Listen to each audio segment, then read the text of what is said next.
Negative people can suck the life out of you. Time to cut them loose and protect your vibe. That's right. It's not about drama. It's about boundaries. Ditch the toxicity, free up your energy, and make space for real connections that lift you up. Let's get into it. Exposing the strength and vulnerability and shattering the silence around men's mental health. We're two guys creating a space where men can talk, support, and uplift one another. In a world that often misunderstands us, we're here to break the stigma. Join the conversation, empower yourself, and let's redefine what it means to be a man. This is the Untamed Truth Podcast. Tune in, speak out, and let's grow together. So let's talk about these negative people, bub. Let's get into negativity and how misery loves company. What? Company. Dude, Man, I tell you what, man. Negativity just hurts. I think it does. And it's not just I don't think it just hurts you as a negative person. Like when you're negative. Look, I'm not saying that we don't have everybody has those times where we're a little negative about some shit. You're having some bad shit go on. You get a little negative. Hey, I get it. We all get down. But tell me you know somebody that literally anytime they show up, and my favorite one is, it must be nice. Dude, yeah, it is nice to struggle as hard as I've struggled to get to where I'm at. It damn sure is nice. Do you have any of those people? The it must be nice people? Well, I don't know about it must be nice people. Boy, I don't know about that, but a bunch of those. But I got a few people that are like negative, like constantly, man. Like I don't understand it, man. Makes my brain hurt. Dude, really, like I just like whenever they show up, like I cringe. I'm like, ugh. But like I can't really get rid of them. That's the problem. Well, a lot of times it's people that are like near and dear to our heart. Family, people we don't want to really get rid of. We just want to change their outlook. You know what I'm saying? Like your cup has been half empty your whole life. How about you look at it as half full? Yeah, that ain't gonna change it. Well, no, you can change it a little bit. No, or you can't change it. You can. No, but I have. Nah. I'm not saying it totally. I'm saying for the most part. And you know how I did it? Setting boundaries. Dude, I'm not shitting you. Well, I mean that's not changing them. That's just no, it's not changing them, but it changes how they are around me, and that's fine with me. Yeah, I mean that's fine. Like I understand that, but like you ain't gonna change them. They gonna be the same no matter what. Absolutely, like, I get like it. People that are negative, just negative. Like I don't. It's how they look at the world, and I'm like, man, maybe you need to take a look at that. Yeah. So why does negativity hurt so much? Why is it so bad? That, why this is even not just why it hurts, but why does our brain focus on negativity and the negatives and it amplifies those toxic interactions we have? And I don't know about you, but you do know that your brain, like I don't remember. I'm not gonna know this, but I don't remember where I seen this, but it was like a long time ago. But anyway, like if you think about it, like if you think about your past and stuff, like you remember some good memories, right? Mm-hmm. But you remember the bad memories more than you do the good ones. But like something in your brain like keeps the bad hold on to the negative shit. Holds on to it. Why? And then that's what you recall. Dude, it doesn't make any sense. So I'm writing a book. And like the good memories and stuff, a lot of them vague. You don't remember all of them. Like I'm writing a book, and there's a part in one of the chapters I wrote about the first time I got caught lying about something. Yeah. As a teenager, I remember. Look, I don't remember nothing, bro. I don't know what day it is half the time. Yeah. But I remember this instance when I got caught. I was lying to a girl.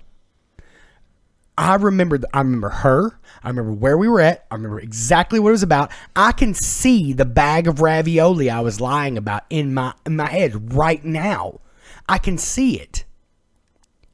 But the first fishing trip I went on with my dad, we went fishing. I don't remember shit. Yeah. I don't get it.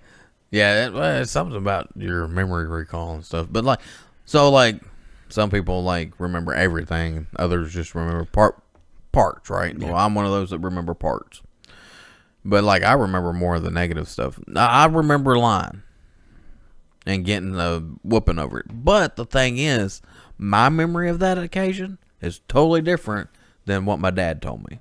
It was over. My dad whooped me because I was lying. Yeah. Because I told him I lied about whatever he come in and was getting on to me about. I remember I was jumping on the bed. And that's why you got your ass whooped. And I got whooped over it, right? That wasn't what it was about. I don't remember actually lying. You know what I'm saying? Yeah. So, like, you know, what I remember, what he remembers were two totally different things, but... So, that blows my mind that I can remember the negative stuff, like, detail for detail. I can almost remember the shirt that the girl was wearing, right? So specific. It's weird. I don't understand that. But for me, when those negative people show up, like to any kind of function, or if I go around, go to their house, hang out with them, they just drain me. After a couple hours of hanging out with those kind of people, dude, I have no energy left. I'm just like, ugh. Like emotionally so drained, and I don't understand why. And that be your confidence is down because now everything's negative. It's like I feel like I'm sickly from it. Like I feel like my damn immune system's like, get away. Man, so I kind of think of it as what's that goo? Gack? You know, like the goo monster, like the slime monster. Oh, dude, the blob? Yeah, like the blob. Yeah. Like, to me, when someone's negative and stuff, like, I picture that thing coming in the room. And it just soaks you then up? just starting to devour you and devours everything in the room. And then you can't get out of it because you're just in this goop. You're in their negative bull Yeah, you're crap. just in this goop just... Well, I don't know, dude. Just drowning in it, you know what I'm saying? But I know that being around, like, just swimming in that negativity and being around those kind of people that are just always like the Eeyore people. Hey, guys. Yeah, anxiety and depression. Dude, I don't deal with anxiety a lot anymore. And there's reasons behind that I can't really talk about. But I don't have anxiety anymore. Very, very few little hints of it on occasion. Well, I mean, we all have it. It's just I don't deal with it heavy like I used to, is what I'm saying. And depression, depression for me comes in waves. But dude, I'm telling you, the more I allowed those negative people that were always the people in my life who were like, well, I don't know, man. I'm just it's today's so bad. Bro, you want a cool fact? Yeah, I love facts. So like I won't remember it tomorrow, but I want to hear it. So like in the wintertime, right? Seasonal depression? So like, yeah, seasonal depression. Yeah. So like if you really want to stay more out of the depression period, keep those negative people away from you. Oh, 100%. 100%. It definitely works. Yep. And I've tested that. I mean, that just popped into my head. Unknowingly tested that. Like, but they've actually come up, it's a scientific thing they were doing. And actually in the wintertime, like, because it's like the short days and it's darker, less daylight, less more, vitamin D, and like you start to hit the depression stuff. Absolutely, it's seasonal depression. I've read about it, know about it. I have people that struggle with it heavy. But yeah, I don't deal with that anxiety. But I mean, isn't it crazy that a negative person will trigger the same thing as that? And it'd be middle of the summer and you're feeling great. Yeah, like I mean, for some reason, like it's weird that the negativity just spreads like that. You can feel it. And then like all of a sudden it's like your brain switches and it goes from, oh, I'm happy. All of a sudden you're like, oh no, look who's here. To, oh my goodness. And then like all your thoughts start to become negative too. And you're like, no. And like you just you bunny trail like we do when we start talking about shit sometimes. And it's weird how your mind does that though, right? I don't fully understand it. So for me, and you can take this people can take this how they want. I'm not in any way, shape, or form talking shit about my parents. My parents were awesome. They did a great job, but everyone that knows my dad knows that he dealt with a lot of depression, a lot of anxiety, a lot of all of that, all the negative shit.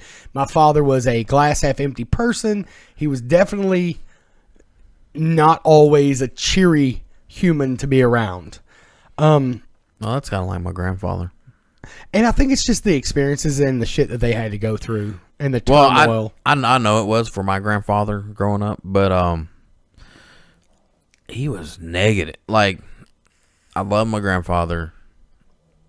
I worked with him a lot, but man, that he was so negative all the time. Never a positive thing to say.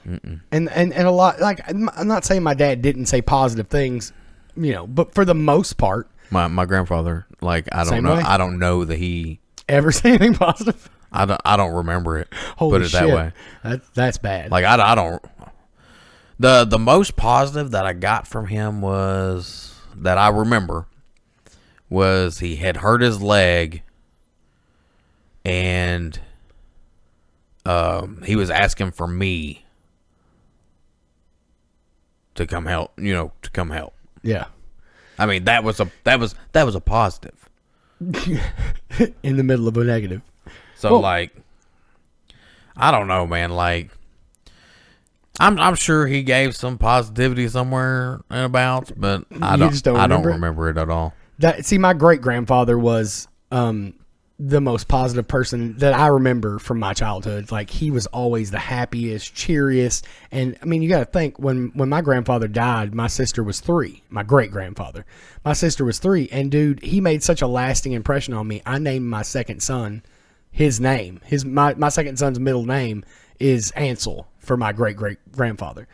Beautiful human. The hands, this dude, and I was a little kid, but his hands, I swear, they look like giant hands. They were this big, dude. He was just a huge, big, tall dude. Bigfoot hands. The sweetest man you'd ever meet in your life.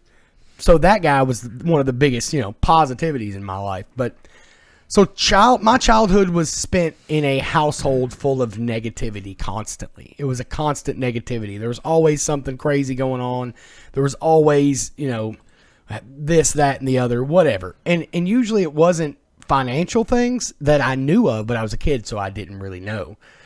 But what I don't understand is, like, how I know I'm a negative person sometimes, and I'm sure I get into that wave of negativity a lot of times with all the crap that's went on in my life. But for the most part, I'm pretty positive and cheery and happy, and I'm always trying to make everybody. I mean, you have your negative moments, but we talk about it, and I get past it, and we move on. Exactly, and then you go to the positive. But maybe the negative childhood stuff. Maybe that's where you get your critical self-talk and relationship struggles. I do. That's what I was getting ready to say. And my low self-esteem. And now I don't have my self-esteem's not as low now. No, you've been working on doing all the work that I've done and finding myself and everything. But dude, seeing that, like, doing all this research, because now you've turned me into. Now you do this. Now you do the trust. Now you do have some trust issues and. But that's from my traumas. Expecting the worst. I do that. I do. You expect the worst, like, at all. And I'm like I look at you and I'm like, dude. But I don't live in that. You know what I'm saying? I expect it, but I'm just like, it is what it is. Yeah, but still, like, I'm like, because like you say something, I'm like, dude. And I do that to you. You know that. I'm like, what, dude? Because look, man, you got to think. Look at my track record, dog. Like, I'm like trash. I look at you and I'm like, dude. You got to think positive about it. Well, it's like starting this podcast. Because it's like this. Like, if you come out and you go, well, this is the worst, and you always go to the worst possible outcome, guess what's going to happen? That's the shit that happens all the time. You're going to get the worst outcome.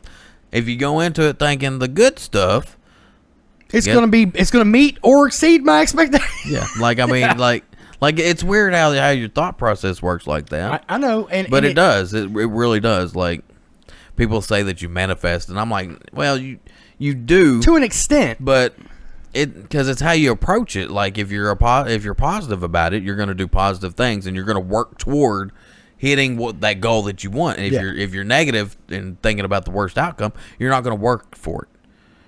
You know what I'm saying? Like, you're going to just let it happen and let the worst happen, and then go, oh, see, I told you. I wonder if that's why I'm so empathetic too. What? About the negative stuff? Because of the negativity. Like, it just made me so empathetic for, like, I feel like my thing is, and this has been really hard for me in relationships, is I feel when somebody's down, like, I feel that in my soul somehow. I don't know. I think that's just inherently like who I am. I think that's a different thing, yeah. You think? I don't know. I'm just asking because we're in the middle of, talking all this shit, and I'm thinking about stuff about myself. I think that's a different thing because I didn't have, well, I don't know if you can. I don't know. I mean, it may just be Chad's brain, firing on something. Well, I don't think I was raised in a lot of negativity. Yeah, and you're like that too. And yeah, and like but that I think that's more of learned behavior. Maybe where we were raised by more women.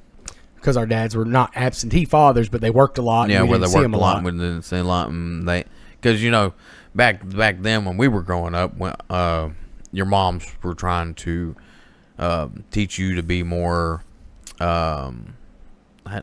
caring and more caring and nurturing and all that shit. More of the female aspects. Yeah, because our dads had to work to provide. Yeah. I mean, it's just part of life. Which and then because dude, I was like, so I had my mom, my aunt. All my cousins except for one is a male. Yeah, I didn't have any female cousins that I spent time with. My other male cousin, he was they lived in Arkansas, so you didn't see him. You're not gonna see him. So like I'm saying, besides my uncle, which my uncle worked all the time too. So he was around a little bit. So well, back then, I remember seeing him a few times. I don't really remember a whole lot. Then my grandfather coming around, which my grandfather was, like I said, really negative. if you want to see somebody have that masculine stoic person, he fit that bill, but he was the old school. He was the old school, you know what I'm saying? Yeah. It was woman places in the kitchen. But he one of those guys. No. He actually cooked. Oh hell yeah, that's my dad. My dad cooked too, but yeah, he cooked. He wasn't like that, but it was. But he had a really hard life. Yeah, growing up, right? It's just that generation, and man, just the negativity, just for an example, anything I did was never good enough, dude. Never. I feel that. That was my dad. You know what I'm saying, though? Yeah. Nothing. I would try my dangest. To I don't know. What was? He had me do a lot of yard work. Yeah. Mowing and weed eating. But yeah, I could never do it the right way. I do it his way, and I still wasn't doing it right. Wasn't good enough, boy. Try again. That was my dad's favorite thing. It's man. Relick your calf is what my dad always said. What do you mean, relick a calf? I'm not licking a calf. But, I don't know, man. It's... I don't know. That, they come up in a different time. I understand that. But at the same time, I'm I don't know. They made themselves miserable over it, though. You know what I'm saying? My dad made himself miserable over it. And it's dude, I guess that's why I tried so hard to not be like that, is because I watched him be this miserable dude that, he was always, just upset and just in a bad, and dude, I don't want to be like that. I'm not going to be like that. I see life as too short. 100%. It really is. He died at 57. Probably partly because of his damn hypertension from being stressed out about shit he couldn't control. I mean, if it ain't in your control, I don't worry. I don't worry about it. 5 minutes, 5 days. It's what I look at everything. Can I control? Can I control the outcome? If not, then why am I worrying so much about it? Yeah. But back to this negativity that breeds into us in childhood. How do we cut out negative people? It sounds so easy to just be able to be I'm going to cut them out and never talk to these people. Dude. It does, but that's what I did to. Well, so the harder part is family. That's what I'm getting at. Right. So what I do is I just don't talk to them as much. I really don't. So I'm a little more abrasive when it comes to this. I have somebody in my life who is one of the greatest humans on the planet. So loving, so caring, so like would do anything for anybody, and it's caused them to get hurt a lot, and it's caused them to get taken advantage of a lot. I've just had to set boundaries and be like, look, we're not doing the negative talk bullshit. And the first thing to go was, must be nice. That must be nice shit. Dude, I can't. If somebody says it must be nice to me, it triggers something in me. I'm like, it is nice. And I will be like, it is nice to have struggled through the bullshit that I've struggled through to get to where I'm at. It's damn nice. You should try it instead of complaining and comparing your life to my life. So I go off. We'd be in a Walmart and I'd be getting like a bunch of groceries and somebody'd be like, some old grandma, yeah, boy, it must be nice to get that much groceries right now. Yeah, you old bitch, it is. I just can't, and that's one of them triggers in me that I can't help it. Oh man, I just don't talk to them as much, and when I do, like honestly, I start making them mad. I really do. Well, I think that was what happened initially. Whenever I started being abrasive about it, and a lot of times I just kind of like, yeah, no, okay, just go on until they quit doing it, and we get back to talking like we. And that's what you have to do. Because I'm like, I don't care. Like I don't want this negativity. Yeah, because it's not going to do anything but bring you down and bring your mood down. But like I said, like it's like I can't control it. You're talking about stuff we can't control. It don't like. So I don't care. Squash it. But it's not that big a deal. Spotting toxic traits. This is for new people. This isn't for like family people that you know have been toxic your entire life when it comes to negativity. Spotting toxic traits, like, dude, you get a vibe. I'll tell you what though. What? There are some people that are sneaky. Really? Yeah, they like sneaky negative. Really? Yeah. I won't notice that because I'm dumb. So I'm gonna be like, damn, what's wrong with you, dog? Like sometimes, like you be talking to somebody, right? And you be having good conversation, and then it'll turn into negative. Really? Yeah, like you sitting here and you talking about, I don't know, like fishing, then like we talking about sitting here fishing, relaxing, we're having a good time, and then all of a sudden like it's this we're in this negative conversation about like just how bad the weather always is and never, not been, and I'm like just all this negativity, right? And then like the vibe loses it, and you just sitting here in this conversation, you're like, what just that? And like you don't even realize it because you just went with it, right? You followed this conversation around because they were positive, and you're like, yeah. And then like you be talking to them later on, and then like you be talking to them again, and I don't know. You could be talking about let's say like just mowing the yard, talking about mowing the yard. We're talking about mowing the yard, how nice the lines look. We got the lines going the right way, and then next time we're gonna mow it this way, so that way we get checkerboard, get the good lines, yeah, and then you get that good cut, right? Mm-hmm. I love a good so that grass. So that way, if you do all your line stuff, you get the nice even grass. Mm-hmm. We're talking about this, right? Checkerboards, beautiful. The grass looked like a checkerboard. Okay. You ain't seen that? Now all of a sudden we're talking about the woman coming out nagging us while we're trying to mow the yard and all this sweat and how awful it is, how awful we feeling, and how big the yard is, and like all this negative stuff on top of it. And you're like, how did we get here? Damn, they just switch it up like that. Yeah, they just switch it up. Yeah, I don't think I don't notice it because I talk too damn much. And you don't realize that you're in it until you walk away and you're like, ooh, what's this funk? No, then they come out then you start talking about positive stuff again. So like you went into this funk, right? Are these people bipolar or something? What's going on? It's like here? I call them sneaky negative. I don't like that. I ain't about that. I call them sneaky negative. But like you got to realize when people start going into negativity all the time on you, like sometimes it'd be sneaky, like they sneak it in on you.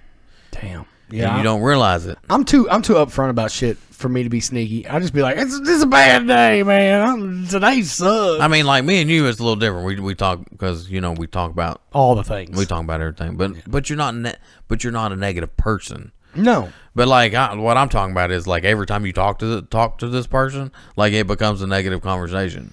Like every time, like just negativity. I ain't cool with that. But like I said, I call them sneaky negatives. Yeah. So you said limit contact. Some people you can't limit contact if they're not family. And look, I'm not saying you can't cut family out completely, because trust me, you can. You might not want to, but everybody's like, oh, blood's thicker than water. No, it ain't. I cut a family member out right now before I cut 90% of my friends out. I'm just gonna go ahead and say it. But limiting contact to keep the negativity away from your life. Sometimes that's all you can do. Yeah. And like you limit contact, like I don't know, man. Like some family, there's a couple that I. He's over here thinking about, damn, which one do I don't talk to at all now because they so negative. Well, I mean, there's a few that I don't talk to at all. Yeah, because they're just negative people. Oh. But for the like, I got one I love to death, but man, it's every time I talk to her. Negative. And it's gotten worse. So, healing from childhood negativity. This is something that I don't know how I did it, and I'm not going to claim that I'm not negative at all, because I do have my moments. But something that really has helped me in the last 10 years, probably longer than that, because I started in high school, is writing. Journaling. I don't journal necessarily, but I write music and poetry, and I wrote a couple books now. Writing has really helped me to understand some of the things that I try to. I can't say it out loud because I'm just hobble like that. You know how I am most of the time. Like I be saying shit and don't even know really what I'm talking about. I mean, you word vomit a lot. You don't.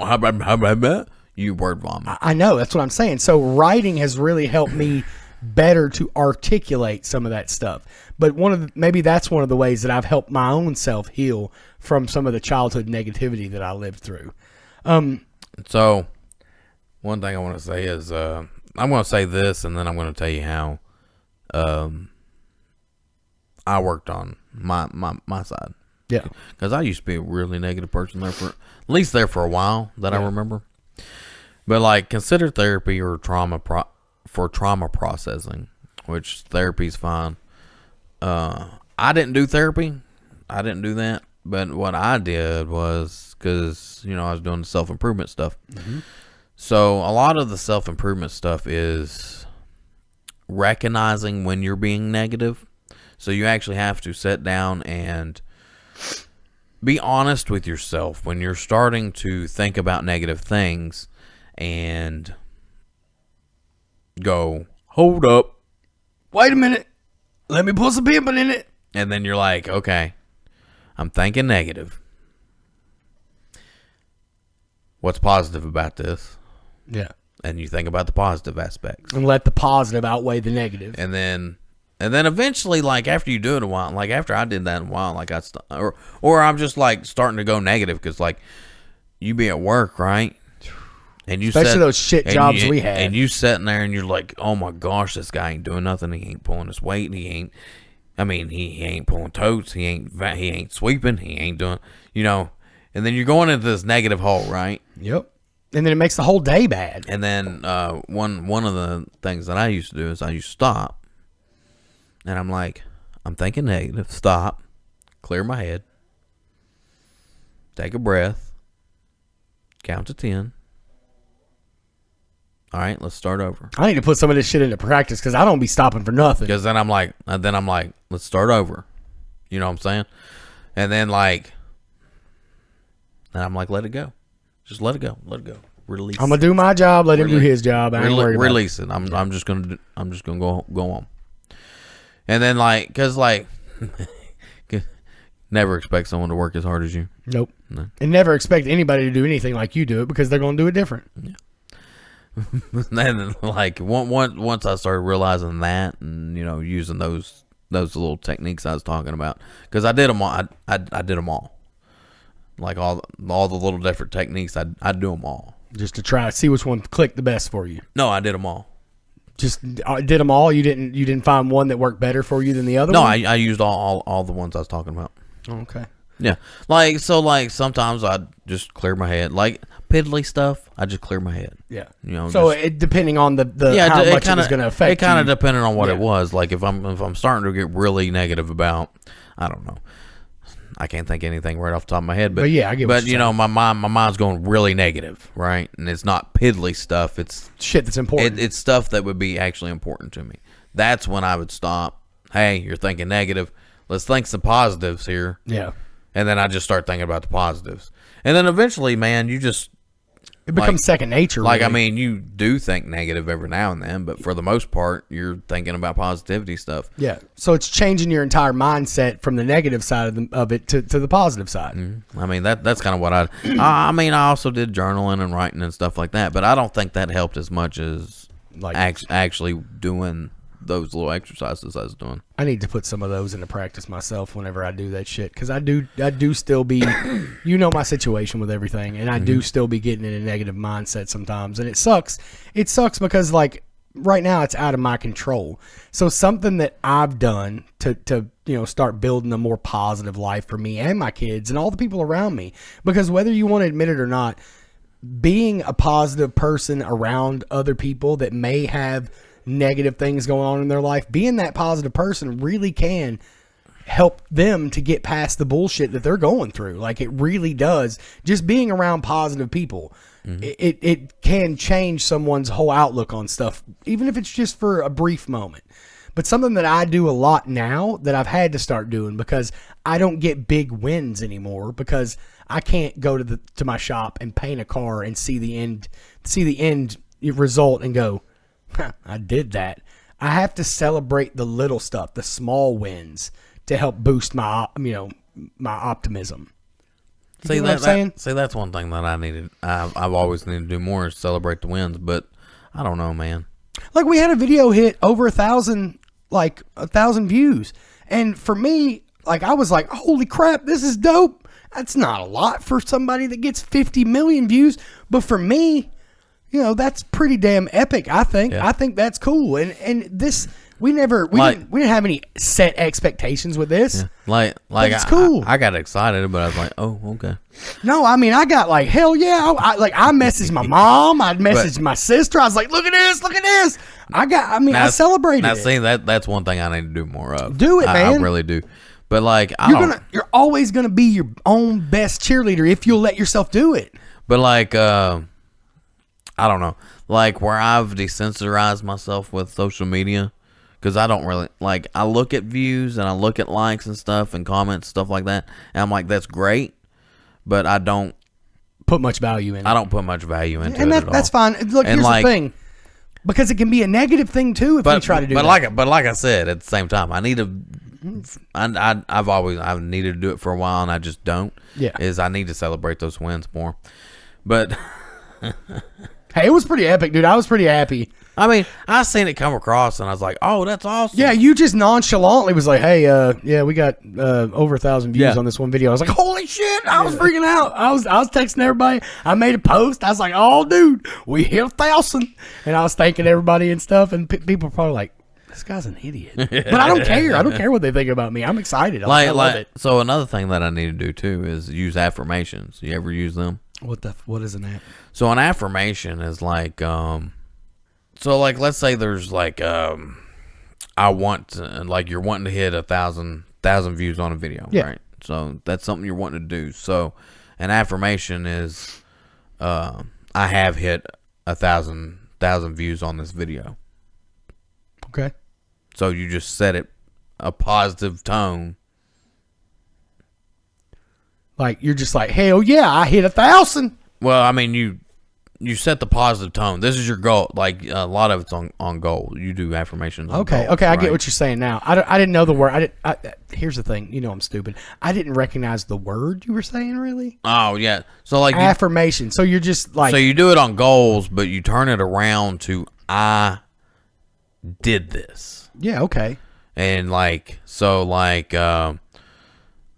like even if it's like, get married, have a family. I got married, have a family. You set the set the affirmation down, and then like you write it in the morning, you write it at night.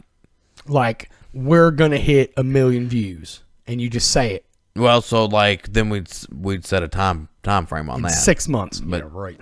But yeah, like we write it down, and then you write that down. I did this, and then like, so it's supposed to. So what it does is it's supposed to trigger a thing in your brain to where you're gonna work hard. You're gonna work toward that goal for that time frame more than if you don't write it down. Okay, so is this the same thing as like standing in the mirror and looking at yourself and going, "I am beautiful, I am beautiful," until you're okay. It's kind of like stuff like that. I do that. I do that a lot. I don't say it out loud. Should I be saying that shit out loud?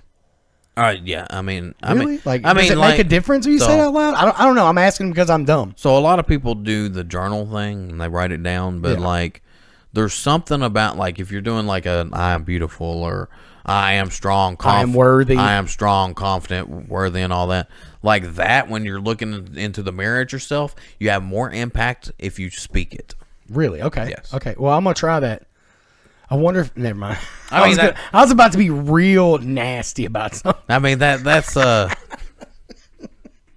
was some. You know where I was going with that? Yeah, but oh, I have a. Yeah. So, it just happens. Yeah, that ain't gonna happen. Damn. You already know that. Well, I mean, I'm hopeful, cuz. Yeah, micro. Hey, man, gets the job done for me. Oh, Lord. So I didn't know what it was called. Maybe I just didn't recognize what it was called, but I've done that. Like, I've told myself for a long time, I'm going to publish this book. I'm going to publish this book. I'm going to publish this book. And now guess what? I got it edited. So I got 2 chapters to go, and I'm going to publish the difference is, like, I'm going to publish this book. You needed a time frame. You needed to put a time on it. And I didn't. Oh, my bad. You're good. I didn't put a time frame on it, and that's why it's been a 9-year endeavor to write this book. So, like, if you would have put a time frame on the end of it, like, there's something about time frames in our brains. Like, think about this. So if you go, I got 6 months to do something. Yeah. Right?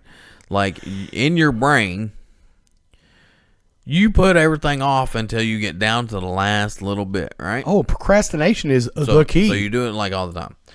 So if you change that and you only give yourself a week, 2 weeks, a month to do whatever you're thinking, like, some goals are going to be longer. But you put a crunch, like you want that crunch time, and your brain goes, I need to get busy. Yeah. I got to get to work. Okay, that makes sense. And so, how long should I give myself before I send this out to be published? Realistically, I have 3 chapters, 2 or 3 chapters. I've got part of 1 and 2 more to write. So you're almost done with it. I'm almost, and every chapter prior, all 16 chapters before this.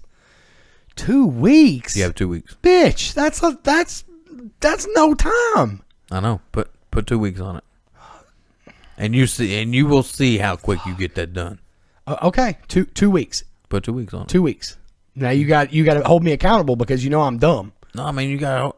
That's another thing. You gotta hold yourself accountable. I will, but I need some. I need somebody to give me a little boot every once in a while. Like, at least just be like, hey, where the book is. But see what I'm saying? Your mind right now is racing. Yeah. Because I put 2 weeks onto you. Yeah. And now you're like, oh crap. Yeah. I need to get to work, right? Yeah. Like I'm freaking out in my head. I'm thinking 2 weeks. Holy shit, that's no time. But I mean that's what it does. This is a 9-year passion project, right? Dude. Like I'm worried about it. And then now you're gonna be like, I'm gonna get this done. Yeah, I'm gonna finish the rest of the chapters after I drop this video. But that's why I said, like, don't give you a big long time. But can we push it to 3? So let's say, can we push it to 3? So what would you think if I said a month? You're like, oh, I got plenty of time, right? Yeah. Because I think I could finish it in a couple days if I really knuckled down and did it. So 2 weeks. Fuck. So you're not gonna give me 3, are you? 2 weeks. God.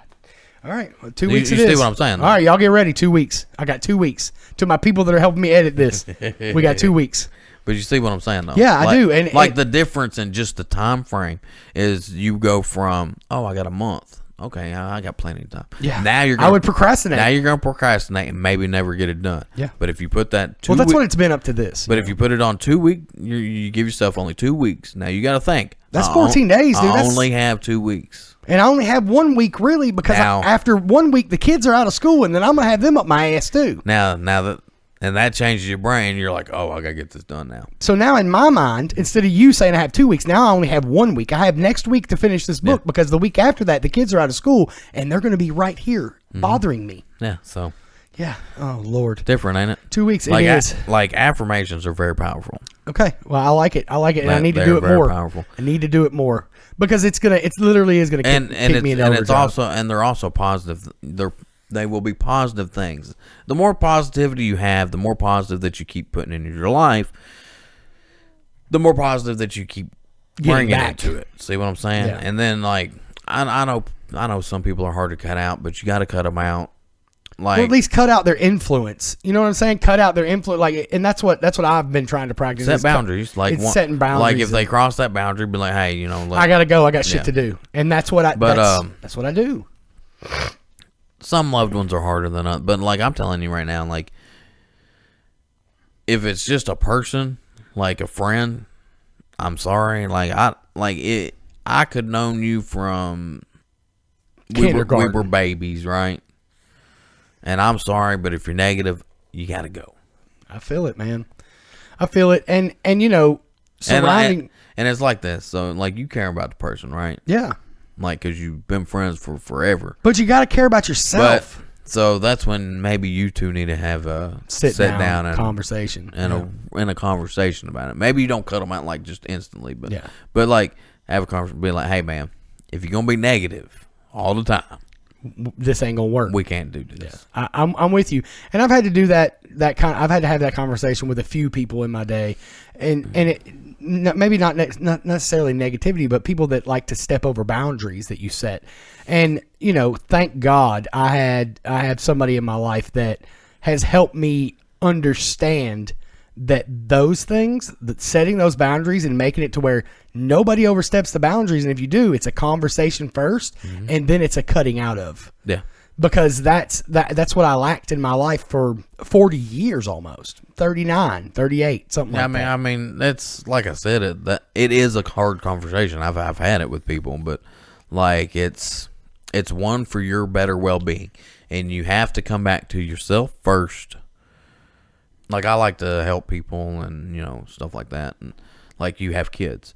So, it's hard to raise kids or help other people if you can't help yourself. Absolutely.